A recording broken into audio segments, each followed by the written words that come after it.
Hello everyone, my name is Nir Eyal and I want to welcome you to Unfolding Destiny, where we teach you how to build your life within the context of your true identity. Today, we're going to talk about the psychology of contagious brands. So how do you create a brand that starts to become viral? How do you create content and products that people love and want to be a part of and grow with and keep coming back for more? So I want to discuss 3 different frameworks today, and I want to kind of bring them together because all 3 of them are important. So the first one is by Nir Eyal, and he wrote a book called Hooked. It uses the TARI model. Then there's Jonah Berger, who's a professor at Wharton University. I'm not sure if it's Berger or Berger, but regardless, he's a professor at Wharton School of Business. He wrote a book called Contagious, which uses the STEPS framework. And then at the very bottom, I'm not sure if you can see it, but there's Chou, and he wrote the Octalysis framework. We're going to go over all 3 of these today. The Octalysis framework, I'm going to reserve for another video. I'm going to go over it briefly, but the content in that video, it deserves to be in its own video. The content in that framework deserves to be in its own video. It's really, really deep, and it's one of my favorites. Anyway, we are going to touch upon all 3 of them, though, so stay tuned. Hang on, and let's get right into it. So, starting out with Nir Eyal, he wrote a book called Hooked. And the whole concept and premise of the book is, how do you create products and experiences that have people coming back for more? So this had more to do with user interaction design than anything else. It didn't really have as much to do with commercials and marketing, though you can extrapolate those ideas. You can extrapolate the TARI model into marketing. And anyway, let's just dive right into it. So with TARI, T-A-R-I, you've got trigger. You've got A is for action. That looks bad. Reward. Then I is for investment. And when you use these 4 components and you put them inside of your system or your product, you can create something that's addictive. So you have this loop over here, and that's Nir's work. This is basically it. Trigger, action, and I could be doing this backwards, but you get the premise. Trigger, action, reward, investment. So what is a trigger? A trigger, let's just talk about Facebook, for instance, the way Facebook is designed. A trigger could be a notification. So a trigger happens somewhere outside of you. It's in the external world. It's not in the actual product itself. Or sometimes it can be, most of the time it isn't. It's what causes you to fire up that user experience.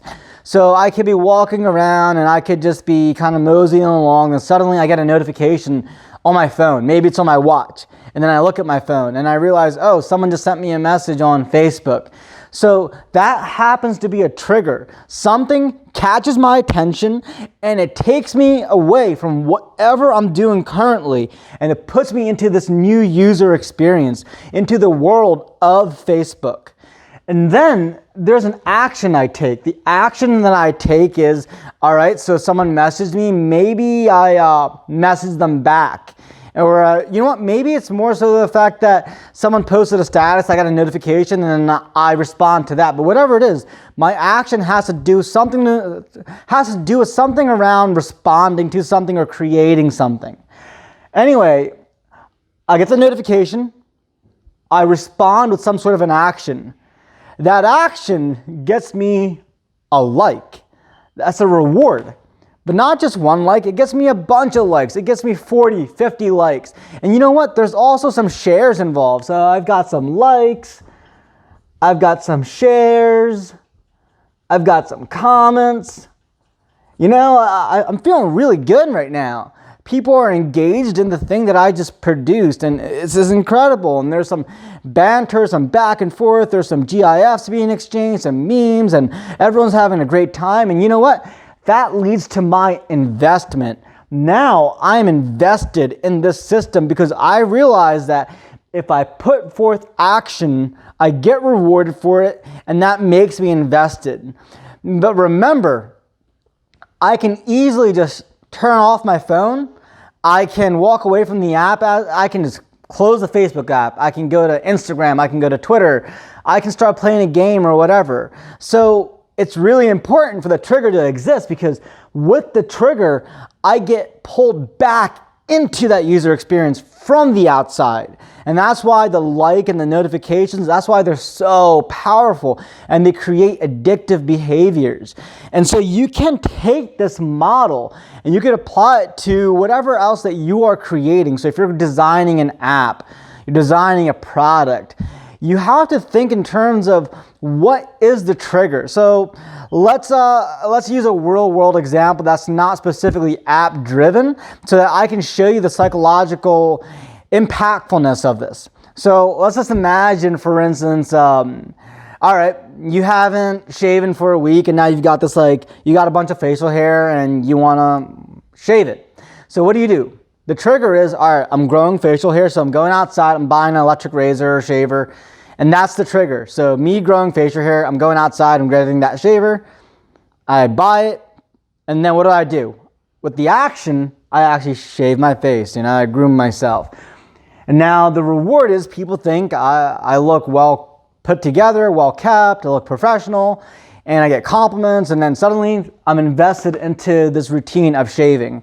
And then there's also the opposite. Maybe I just grow some facial hair out, and then people start responding well to that. And maybe I don't shave for a couple days or a couple weeks or so. So this model is pretty widespread, and you can think about it and put it into a multitude of situations. But now, let's go one step further, because even though this deals with the user experience itself, it doesn't really go into the marketing or the brand awareness or the information spread behind whatever you're creating. So if you think about it, within Facebook, I've already got the app downloaded, so trigger action reward investment works.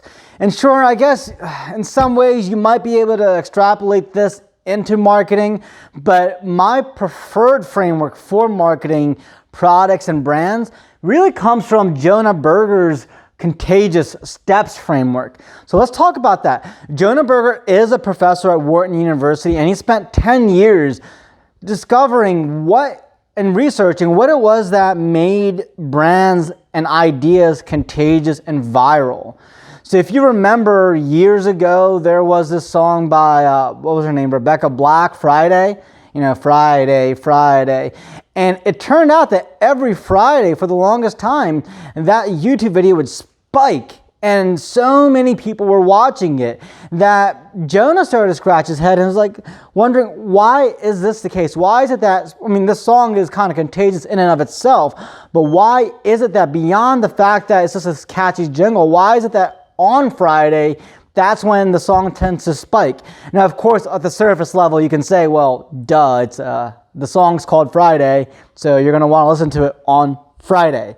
But that wasn't enough for Jonah, and he had already been spent years studying contagious behavior anyway.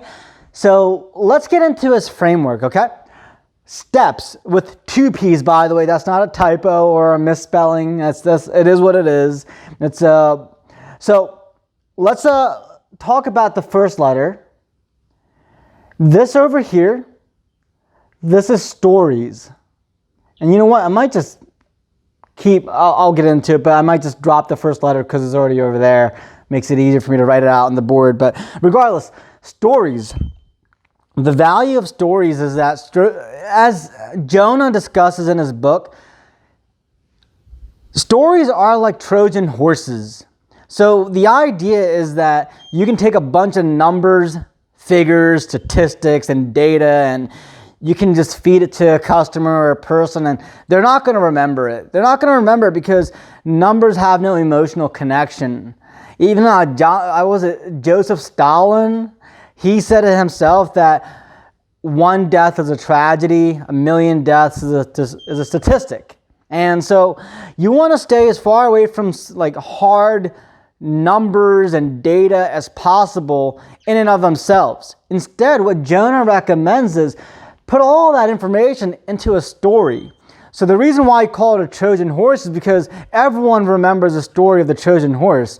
It's the idea that they were at the gate, they wanted to get in, and there was no way for them to get in. The gates were locked and everything. So what they decided to do was they got a Trojan horse and they wanted to gift it to the enemies behind the gate. So the enemies said, okay, fine, we'll let the horse in, but you guys got to stay out. So once the horse was let in, at midnight, people were inside the horse. They dropped out of the horse and then they pillaged the whole town and burned things down, things of that nature. But the whole idea is that all that information, that whole, I guess, anecdote, that metaphor, whatever, is part of a story, so you remember it. The next thing is, once again, is trigger. So there are some parallels over here. But in the case of this trigger, it's more situational, and it also represents another thing, which is / tip of tongue. So in order to make something a trigger market-wise or in your marketing, you have to think of it as whatever behavior you want to elicit out of your consumer. You want to make it so that that person is primed to elicit that behavior using the right cues. Think of like Pavlov and the dogs. When he would train them with the bell, he would put some food in front of them and ring a bell and they would start to salivate. Eventually, he would just ring the bell and they would salivate. The thing is, you want to make sure that you can train that behavior that you want within the right situation, external to yourself. So I'll give you an example. With a trigger, I'll get into the tip of tongue next, but with the trigger specifically, there was this commercial that Jonah references in his book where there's this guy, and it was a bath rug commercial, by the way. This guy gets out of a shower and he happens to slip on the tile flooring and he gets injured. And the whole idea behind this commercial was that it's supposed to get an emotional reaction out of you. It's supposed to let you know, hey, you're supposed to have a bath rug. Well, why not buy our bath rug? The problem with this commercial was that it didn't have the trigger placed within the right environment. You see, if the place where if you need to buy a bath rug for your bathroom, the last place where you should remember to think about that is when you're in the bathroom. Because if a customer is looking for a bath rug, but, well, let me back up. If a customer needs your bath rug, but they're inside the bathroom, they can't buy your bath rug. They can't grab it. They still have no bath rug. So the right context for that commercial should have been somewhere along the lines is, and I don't know how they would have structured this, but that guy should have been shopping. He should have been outside, somewhere in the real world, where there were bath rugs available. And then something triggered him to make him realize, oh, you know what, I think I should get a bath rug. Maybe it could have been as simple as he had a flashback where he was in the bathtub one time or bathroom and he slipped and now he's shopping and he sees it in front of him. But the whole idea is that you're supposed to set up your trigger so that it's situational, so that it's within reach, so that when it happens, you can act on it and not have to make that future state. Tip of tongue is like a jingle, like, I don't know, leave the driving to us, right? Or so easy a caveman can do it. The best the man can get with, I think, what was that, Gillette. And so when you have something that is tip of tongue, it becomes embedded in our psychology, in our minds.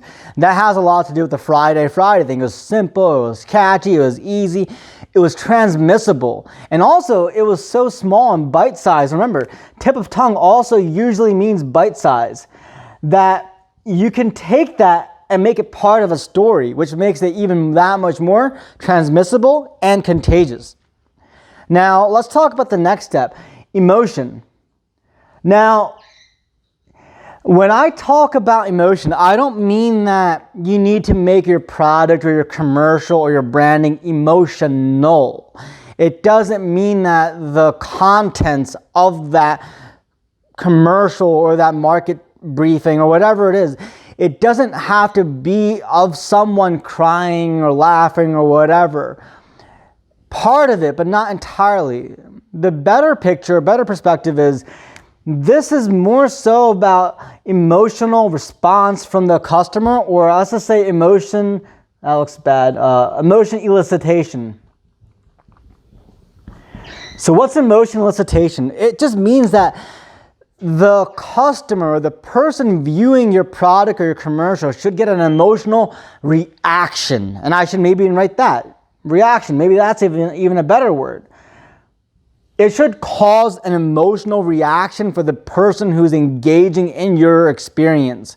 So it means that if your commercial or your product gets someone to cry, to laugh, to get really angry and riled up, well, that's beyond neutral. When you're at neutral state, when everything's zen, you're probably not going to share much. But when something makes you really angry, when something makes you really scared, like the movie A Quiet Place, or something that makes you really happy or makes you laugh, like Step Brothers, these are extreme emotions that you want to share. The movie Titanic, these movies, they elicited extreme emotions. Sorry, my bird's knocking on the door.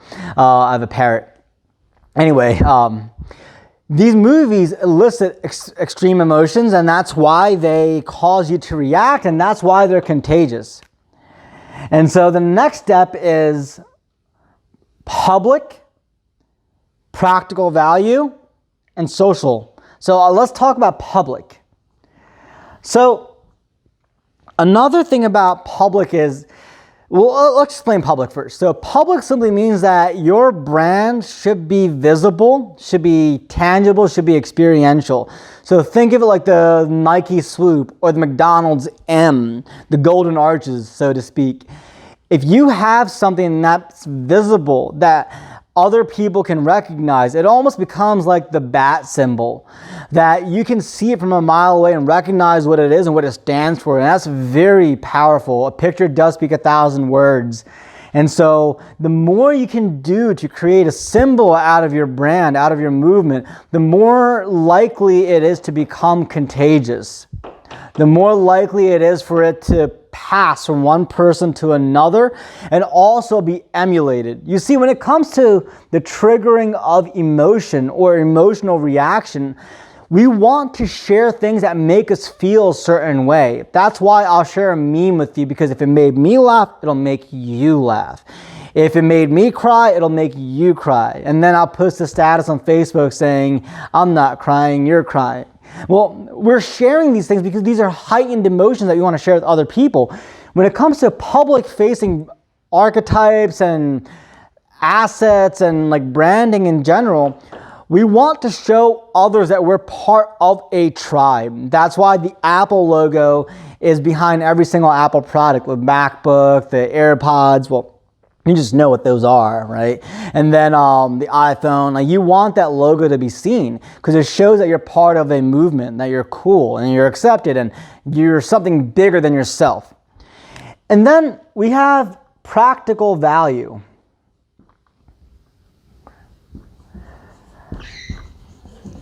So with practical value, it just simply means that, is this of use? Does this better my life? Does this enhance it in a special, novel way that other things do not? So the slap chop, for instance, that thing that cuts onions, you just put the onion in there and you slap it and it chops it. That's practical value. It's cool. It makes you want to share that content with other people.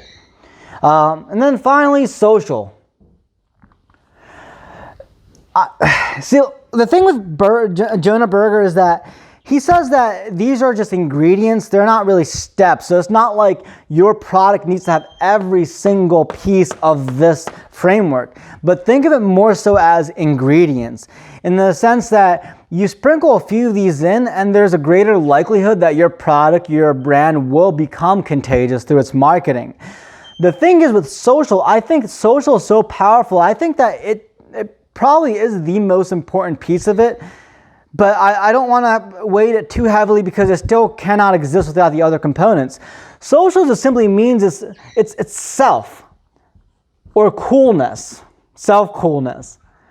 The whole idea with social is that we do things, we share things if they make us look a little cool, or if they, not even a little cool, if they make us look a lot of cool. So for instance, why do you share a post on Facebook? Because By sharing something cool, if you share one cool post, well, people will say that's a cool post. You share 2 cool posts, people say, oh, that was also a very cool post. You share 3, 4, 5, 6, 7 cool posts, suddenly, no, you are a cool poster. It's not that you just share cool posts. No, you are a cool poster. You're a cool person.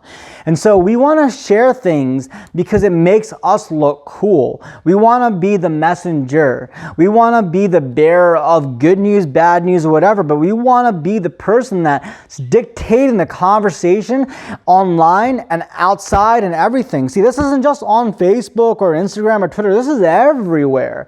All contagious phenomena in terms of marketing and brand speak, they're related to this framework over here. It's very powerful. So when you're creating your own message, try to sculpt it using these ingredients.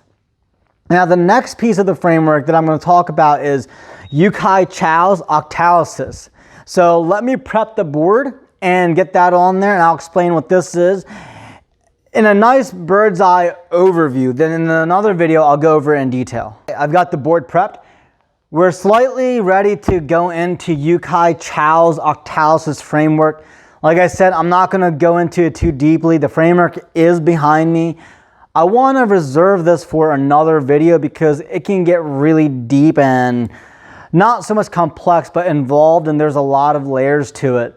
But let me just basically introduce you to the foundation of Octalysis and relate it to the other 2 frameworks, the hooked model with the TARI trigger, action, reward, investment, and the Jonah Berger steps contagious model with the steps framework. So, Octalysis, Chou spent 10 years figuring this stuff out. It deals with gamification, or how Chou would prefer to call it, human-focused design. You can apply this to a multitude of arenas, just like the steps and the TARI model, the hooked model. So let's talk about this. What I love about the Octalysis framework is that it goes really deep into contagious application. It doesn't specifically talk about marketing. That's where the steps framework comes in.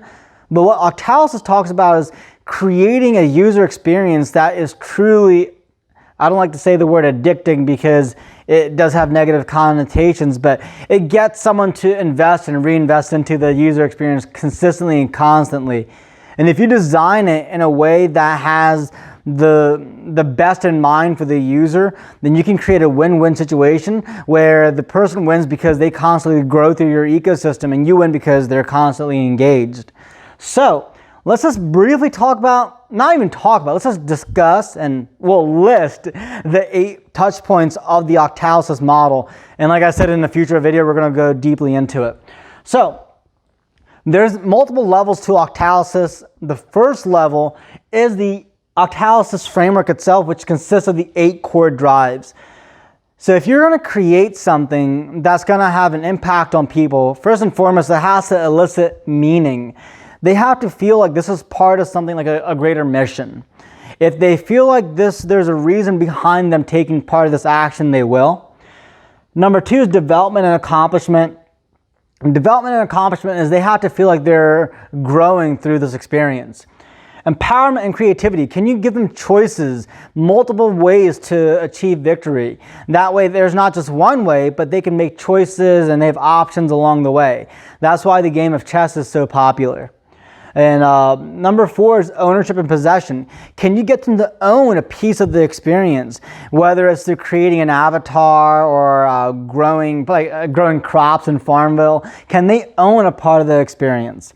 And then social influence, like are there badges, are there leaderboards, are there ways for them to become involved with other people? Can they be paired up with mentors? These types of things. Social influence is huge because it makes you more invested into the platform because you don't want to let anyone else down. Number 6 is scarcity and importance. So with scarcity, the whole idea is that you don't want to make anything too accessible. You want there to be limits and breakpoints. And I'm not going to get too deeply into this right now. We'll talk about it in the other video, in the next video. But scarcity is important because, the more you can make something scarce, the more valuable it is seen to be. Unpredictability and curiosity. That's why people go to the casinos, right? Because they like to gamble. And if the slot machine, if every time you hit the slot machine, it gave you some money, sure, you would still probably play slots, but eventually something that's predictable does become boring. So you want to throw in some unpredictability. You want to make it so that not every time you hit that button, you get that reward, but sometimes you get the reward, and that's enough to make you want to continue with that behavior. And think of it like like Tinder, right? Or dating apps. You keep swiping until there's a match. And it's unpredictable because you don't know who might be on the other side who's also liking you. All right, number 8 is loss and avoidance. If you spent time building something up and you've really invested yourself into it, you're going to be afraid of walking away and losing everything that you've built. So that's where that comes in. And if you look at it, yeah, you do see it in the video. There's this model here. It's like an octagon, and there's 8 pieces to it. All 8 of these fall within this octagon. Now, this is Octalysis in a visual form. In the next video, I'm going to go deeply into this and explain to you how the Octalysis framework really works. I'm going to give you real life examples. I'm going to show you how there's white hat and black hat sides of the Octalysis framework. I'm also going to show you how this breaks down to left brain and right brain symbology and symbolism. So just stay tuned. And for now, if you found value in this, please go ahead and like, share, subscribe. I guess the summary I can share is that these 3 models, the hooked model, the contagious model, the Octalysis model, these 3 models are ways for you to think about your own personal branding and how you want to contribute to the world. So when you start to produce ideas and content, try to think about producing them in such a way and producing your environments and your user experience design in such a way that incorporates all of these philosophies and all of these aspects of these frameworks. Now, for me, I kind of want to bring all 3 together because I learn a little bit from every single one of them.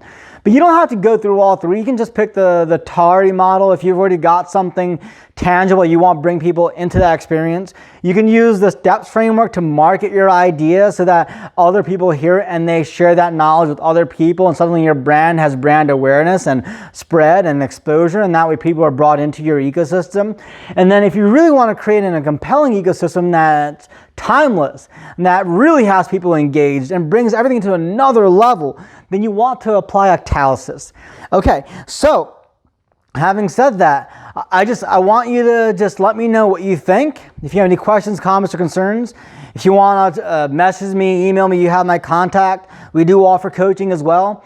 Anyway, it's been a pleasure, and please, like I said before, like, comment, share, subscribe to the YouTube channel, hit the notification bell so that you do receive notifications whenever we have an update. Go to the unfoldingdestiny.com to receive your free Rules of Legacy poster while it's still available, and hope to see you soon. Thank you so much, and you have a great day.